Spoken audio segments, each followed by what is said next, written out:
तो नमस्कार दोस्तों, मैं रणधीर कलकतिया आप सभी को यूनिवर्सल प्रॉब्लम के फेक पॉडकास्ट में स्वागत करता हूं, जहां आज हमारे गेस्ट झगुना चोर जी आए हुए हैं, जो कि एक पॉकेट मार है। तो चलिए स्वागत करते हैं झगुना पॉकेट मार जी का। नमस्कार झगुना जी, कैसे आए? कैसे क्या आए हैं जी? पुलिस के गाड़ी से आए डायरेक्ट? ऐसा वैसा समझाएं क्या हमको? अच्छा चलिए सीधे मुद्दे पर आते हैं। आप पॉकेट मार क्यों बने? पैकेट मार तो हम देश को आगे बढ़ाने के लिए बने हैं। देश को आगे बढ़ाने के लिए कैसे? देखिए, हम लोग जो है देश का जीडीपी बढ़ा रहे हैं। आप लोग देश का जीडीपी कैसे बढ़ा रहे हैं? कैसे से क्या मतलब है? कहना क्या चाहते हैं आप? हम किसी का फोन, किसी का पर्स या किसी का कोई सामान चुराएंगे तो बताइए सबसे पहले वो लोग क्या करेगा? वो लोग उसके बाद सबसे पहले पुलिस कंप्लेन करेगा। गलत जवाब। आप केबीसी लायक नहीं, आपको प्रैक्टिस करना पड़ेगा। ये केबीसी बीच में कहाँ से आ गया? और हम केबीसी लायक कैसे नहीं? आप हमको कम समझ रहे हैं का? मतलब आप कौन बनेगा चुतिया लायक? केबीसी मतलब कौन बनेगा करोड़पति होता है, लेकिन हम लोग के कोड वर्ड में यही होता है, कौन बनेगा चुतिया। खैर छोड़िए, हमें आपका कोड वर्ड नहीं जानना। आप सही जवाब बताइए। देखिए, इसका सही जवाब है कि वो सबसे पहले सामान खरीदेगा जो हम चुराए थे। ऐसे क्या होगा कि खरीद बिक्री बढ़ेगा, और जब खरीद बिक्री बढ़ेगा, आप कुछ सामान खरीदिएगा, टैक्स उक्स दीजिएगा जी, टैक्स दीजिएगा तो देश का जीडीपी बढ़ेगा। बेवकूफ वाला बात करते हैं हम। देखिए, जीडीपी तो बढ़ेगा, लेकिन इस चक्कर में बेचारे का नुकसान हो जाएगा ना। और जिसका फायदा होगा उसका क्या? उस गरीब के बारे में भी सोचिए। उस गरीब का भला हो रहा है तो क्या दिक्कत है? गलत काम हम थोड़े कर रहे हैं। किसका भला हो रहा है? किस गरीब की बात कर रहे हैं आप?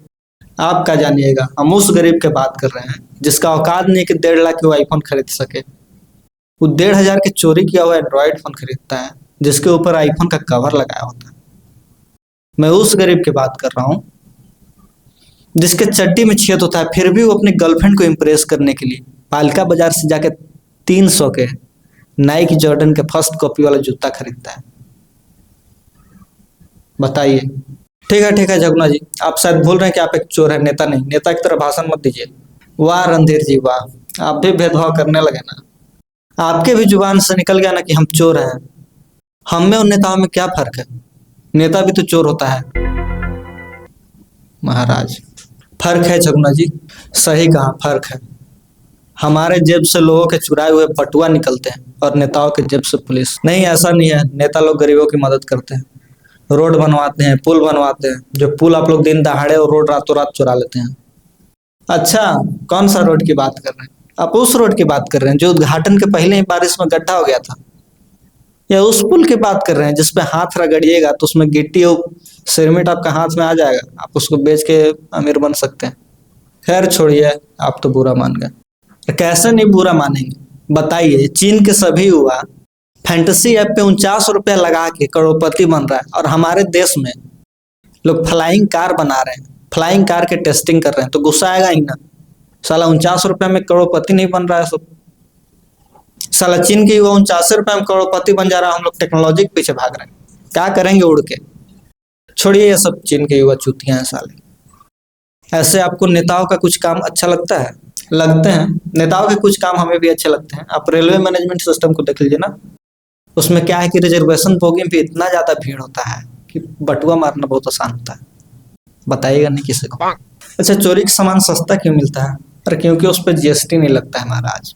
चोरी किया हुआ सामान आप खरीदिए बेचिए, उसमें कोई टैक्स वैक्स नहीं लगेगा, तो इसलिए सस्ता रहता है। और ऐसा कुछ बात नहीं है। ऐसे हमारी रिसर्च टीम, जिसका इकलौता मेंबर मैं हूँ, उसने पता लगाया कि आपको रेलवे स्टेशन से तिहाड़ जेल ले जाया गया था। अरे वो दूसरी बार, पहली बार तो हम मेट्रो में पकड़ाए थे। अच्छा, आप 2 बार जेल जा चुके हैं? हाँ, तो क्या हमको ऐसा भी समझ रखे हैं जी? ब्रांडेड चोर हैं हम। ठीक है, आप अपना पहला कहानी बताइएगा। देखिए, उस टाइम हम दिल्ली में चांदनी के साथ चौक पे रहते थे। अच्छा, आप चांदनी चौक के चोर हैं? अरे नहीं, चांदनी चौक पे नहीं रहते थे, चांदनी के साथ चौक पे रहते थे। ये चांदनी कौन है? देखिए, चांदनी हमारी गर्लफ्रेंड है और हम चांदनी के साथ चौक पे रहते थे। अच्छा, चांदनी आपकी गर्लफ्रेंड है? अरे नहीं, चांदनी हमारी गर्लफ्रेंड क्यों होगी भाई? वो तो रमेश की बीवी थी। लेकिन अभी तो आपने कहा कि चांदनी आपकी गर्लफ्रेंड है और आप उसके साथ चौक पे रहते थे। हाँ, तो बोला था। देखिए, रमेश उस टाइम जेल में गया था। वो भी चोर था, लेकिन मर्डर केस में जेल चला गया था वो। लेकिन चोर मर्डर केस में क्यों अंदर जाएगा? अरे वो अपनी गर्लफ्रेंड के साथ मिलकर उसका पति को मार के ड्राम में भर दिया था, तो चला गया था जेल। बहुत हंगामा हुआ था वो केस को लेकर। लेकिन जान से क्यों मारा? तलाक भी दे सकती थी या छोड़ देती, जान से मारने की क्या जरूरत थी? देखिए उसका पति सरकारी नौकरी करता था, तो जान से मार दी ताकि उसका नौकरी उसको मिल जाए और रमेश के साथ सेटल हो जाए। आजकल का जमाना बहुत खराब है जी, कभी भी कुछ भी हो सकता है। खैर आप अपना कहानी बताइए। हाँ, तो हम मेट्रो में एक लड़के के पर्स काटे, देखिए उसमें 48,000 रुपया था, एक फोन था और एक बहुत प्यारी से उस लड़के का फोटो था। मतलब एक नजर में देखते ही प्यार हो गया, समझ रहे हैं? मतलब सच्चा वाला प्यार हो गया वो लड़के से। तब ऐसा एकदम देखते रहे रात भर हम उसका तस्वीर। फिर पर्स को आओ बढ़िया से चेक किए तो उसमें एक चिट्ठी निकला। चिट्ठी में बड़ा इमोशनल बात लिखा हुआ था। क्या इमोशनल बात लिखा हुआ था? लिखा हुआ था कि पापा, मैंने आपके इलाज के लिए 48,000 रुपये जमा कर लिए हैं और जल्द ही हम 52,000 रुपये और जमा कर लेंगे और आपका इलाज कराएंगे। चिट्ठी पढ़ के मेरा एकदम तो हमको ऐसा बुरा फील हुआ ना एकदम कि हम काहे कर दिया, आज कौन सा जुर्म कर दिया, ऐसा फील होने लगा। उस दिन हम सोच लिए कि आज के बाद चोरी नहीं करेंगे, उसका पर्स लौटाएंगे। तो आप वापस किए?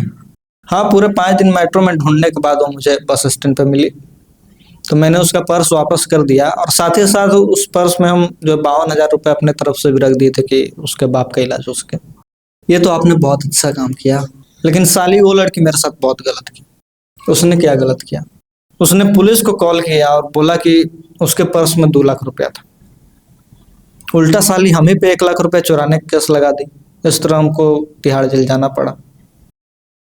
लेकिन एक बात है, जेल जाने के बाद हम खुद को बहुत पीटे, इतना पीटे ना कि मतलब मत पूछिए। आप खुद को क्यों पीट रहे थे? इसलिए पीटे खुद को ताकि हमको याद रहे कि हम चोर हैं, कोई फरिश्ता नहीं है। अच्छा, दूसरी बार कैसे पकड़े गए, जरा आप हमारे दर्शकों को बता सकते हैं? देखिए उस दिन हम बिहार के ट्रेन में पैकेट मार रहे थे, 4 बटुआ मार लिए थे, फिर न जाने काहे लगा कि 1-2 बटुआ और मारना चाहिए। दोबारा से ट्रेन में हम चढ़ गए। वहीं साला एक मोटा आदमी बैग अपना अंदर डाल रहा था सीट के अंदर। हम उसे जगह मांगे, जगह दिया। हम जैसे ही आगे बढ़े तो वो साला खड़ा हो रहा है इसे पैकेट चेक करते हुए खड़ा हुआ, हमको रोका, बोला कि ए बाबू तुम्हारा मोबाइल चोरी पड़ा का हो? हमको आ गया गुस्सा, बोले हम आपको चोर दिखते हैं क्या, हम आपका मोबाइल काहे चुराएंगे? तो फिर वो बोल रहा है कि ठीक बा, तो बगली चेक करावा।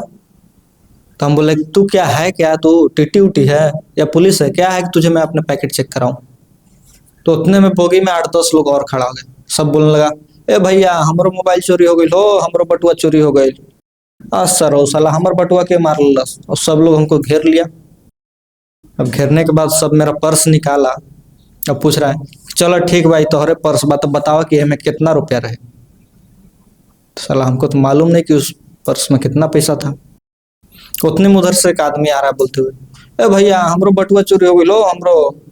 देख के मेरा पर्स बोल रहा है इहे बा हमार बटुआ। अब साला दिमाग खराब मेरा। तो लोग उससे पूछे ठीक बा तोहार बटुआ बात तू बतावा कि हमें कितना रुपया बा। वो बताया 13,700 और साला एग्जैक्ट 13,700 निकला। और इसकी माँ की आंख सब ने मिलकर हमको खिड़की के बाहर टांग दिया। उस दिन तो मरते मरते बचे। तो फिर लोगों ने आपको कैसे छोड़ा? वो लोग कहाँ छोड़ा, हम खुद पुलिस को फोन किए कि हमको बचा लीजिए माई बाप, ये लोग हमको मार देगा जान से साला एक पर्स के चक्कर में। तब जाके हम बिहार से तिहाड़ आए। अच्छा आप हमारे दर्शकों को कुछ ज्ञान दीजिए, कुछ बताइए अपना एक्सपीरियंस। देखिए नेताओं से यारी, लड़की से दिलदारी और बिहार में पॉकेटमारी नहीं करना चाहिए, याद कर लीजिएगा, नहीं तो खिड़की के बाहर टांग आ जाइएगा। अरे महाराज अब बार बार नेताओं को काहे बीच में ला रहे हैं? ऑक्सीजनों पे टैक्स लगवाने का मन है का? ठीक है तो मैं जा रहा हूँ, मुझे और भी थोड़ा काम है। झगुना जी आपका सामान बड़ा लग रहा है। अरे भाई वो मैं जॉनी सिंस का फैन हूँ यार, तुम लोग भी साले क्या पूछते हो? अरे तो गलो तू मेरा माइक चढ़ी में चुरा के भाग रहा है, रुक रुक रुक तू साला रुक। अबे भाग माँ की आंख। वो तो छोड़ के भाग गया, लेकिन आप लोग बिना सब्सक्राइब किए मत जाना। ये वीडियो अच्छा लगा हो तो इस वीडियो को लाइक कर देना और शेयर कर देना अपने दोस्तों में। और हमारे अगले एपिसोड में आने वाले हैं बिहार का युवा नेता, तो पॉडकास्ट और भी ज़्यादा मजेदार होने वाला है गाइस। तो इस तरह के और भी मस्त मस्त फेक पॉडकास्ट देखने के लिए हमारे चैनल को सब्सक्राइब करें। फिर मिलते हैं अगले वीडियो में। भाई शेयर जरूर कर देना इसे एटलीस्ट 5 लोगों के साथ। नया चैनल है, ग्रो करवा दो यार। तो मिलते हैं अगले वीडियो में, बाय, टेक केयर।